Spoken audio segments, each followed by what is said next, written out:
Hello दोस्तों, आज हम बात करेंगे tips and tricks of an effective investment. आज जानते हैं छोटे से वीडियो के जरिए। मैं हूं आपका दोस्त सीए धीरज लड्डा। इन्वेस्टमेंट प्लानिंग के लिए सबसे ज़रूरी क्या पैरामीटर्स है? बट ऑब्वियस हमारे पास में अर्निंग होना चाहिए और इन्वेस्टमेंट के सोर्स पता होना चाहिए।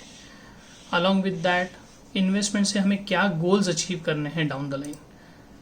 एज ग्रुप, कौन से एज ग्रुप में आप इन्वेस्टमेंट कर रहे हो और उसके रिटर्न्स क्या हैं। एंड मोस्ट इम्पोर्टेंटली, क्या हम हमारे इन्वेस्टमेंट रिलेटेड हम उसी का बैलेंस शीट या इनकम एक्सपेंसेस बनाते हैं। आइए जानते हैं, आर यू डूइंग इन्वेस्टमेंट?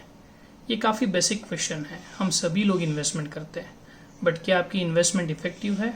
आपकी इन्वेस्टमेंट क्या आपको इस तरह के रिटर्न्स देती है? नहीं। तो आपके इन्वेस्टमेंट्स प्लान्स कैसे होने चाहिए, देखते हैं। मान लो आपका सैलरी है पर मंथ ₹100।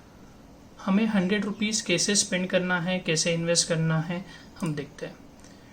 ये नॉर्मल सिनारियो है जहाँ पे अक्रॉस द वर्ल्ड ये पैरामीटर्स या ये पैटर्न फॉलो होता है। हमारे अर्निंग का ऑलमोस्ट 40% हमारे house hold, travel, shopping, medical expenses इसमें चला जाता है। बट क्या हम 25% इन्वेस्ट करते हैं और क्या हम 20% हमारे रिटायरमेंट बेनिफिट के लिए रखते हैं? इन्वेस्टमेंट्स में काफ़ी सारे प्लान्स होते हैं।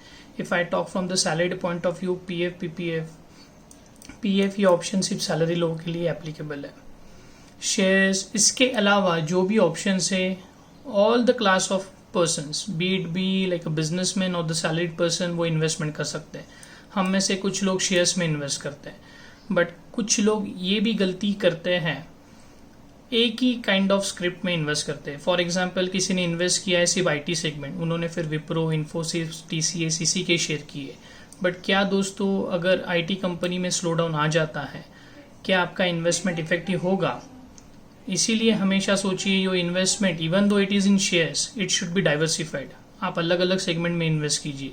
Along with IT infra, banking हो गया, एफएमसीजी हो गया, ऑटोमोबाइल्स हो गया, इसी में आप इन्वेस्ट कर सकते हो।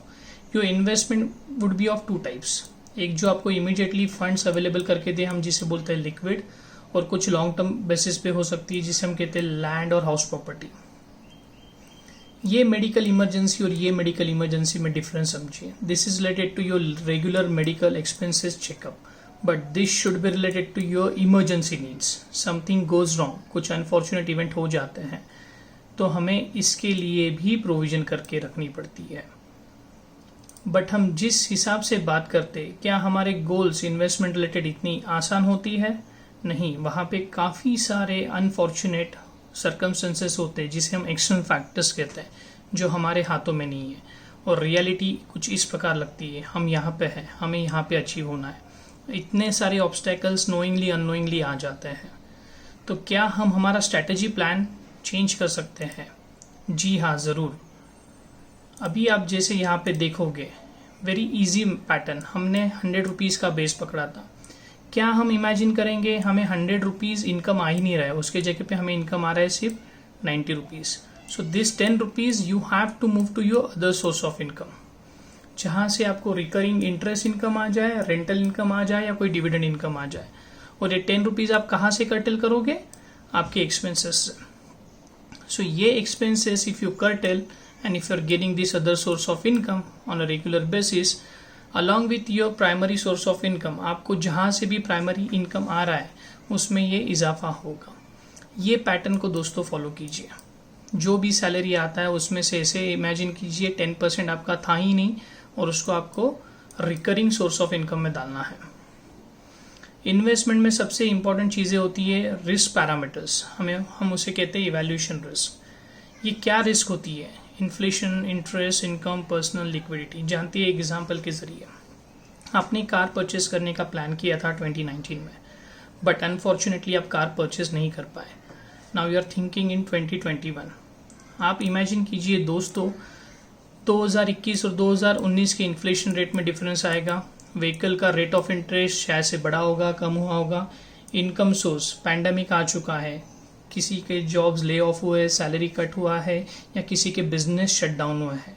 Along with that personal risk होता है, कॉम्पिटिटर्स आते हैं, और लिक्विडिटी। अगर यदि आप कार परचेस करते हो, सपोज आपके कार की कॉस्टिंग है 10 लाख रुपीज़, जब आप उसको सोल्ड आउट करने जाओगे, can you get 10 lakh rupees. In a similar way you have to think for your investment. आप जिस भी टाइप का इन्वेस्टमेंट करते हो उसका इन्फ्लेशन, उसके रिटर्न ऑन इन्वेस्टमेंट, आप कैसे उसमें से इनकम जनरेट कर रहे हो, और उसका लिक्विडिटी जब आप सोल्ड आउट करते हो, along with that personal risk, something goes wrong, आप उसे कैसे कैपिटलाइज करोगे। सबसे इंपॉर्टेंट चीज, क्या आप आपके इन्वेस्टमेंट में ये 4 चीजें ध्यान में रखते हो। You have to change your strategy, but strategy frequently change नहीं होनी चाहिए, it should change along with the age group. Suppose आपने जॉब या बिजनेस शुरू किया होगा एट द एज ऑफ 20-25, जो आप पैटर्न फॉलो कर रहे थे उसी पैटर्न को हम लाइफ टाइम नहीं यूज कर सकते। It may change after 30 years, 35 years, 40 years, 50 years, और उसी टाइम फ्रेम में your investment should fall under this 3 buckets. One is short term, intermediate, long term. हम में से काफ़ी लोग एक गलती करते हैं, सारा पैसा शॉर्ट टर्म में डिपॉजिट कर देंगे, सारा पैसा लॉन्ग टर्म में डिपॉजिट कर देंगे। बट व्हाट इफ, यदि आप ये तीनों बकेट्स में डाल दो and if you think your return on investment, वो हमेशा ज़्यादा होंगे। Along with that it is a personal choice. सभी को अपने फिनेंशियल नॉन फाइनेंशियल नीड्स पता होते हैं, उसी के हिसाब से हमें इन्वेस्टमेंट प्लान करना है। और सबसे important cheese, avoid and cartel unnecessary expenses. It means आज के डेट में हम काफ़ी सारे एक्सपेंसेस लोगों को खुश करने के लिए करते हैं, जिसकी हमें एक्चुअल में नीड नहीं होती है, या कोई शो ऑफ करने के लिए करता है। ये चीज़ों को आप अवॉइड कीजिए। आप लोगों को एक दिन, एक महीना, एक साल तक खुश कर सकते हो, but if you avoid this kind of things, आपका रिटायरमेंट सच में सिक्योर और अच्छे से रहेगा। Last thing I am going to talk about the surplus. Surplus क्या होता है दोस्तों? इनकम में से एक्सपेंसेस जाने के बाद में जो पैसा बचता है हम उसे सरप्लस कहते हैं, और उसी के ऊपर हम इन्वेस्टमेंट करते हैं।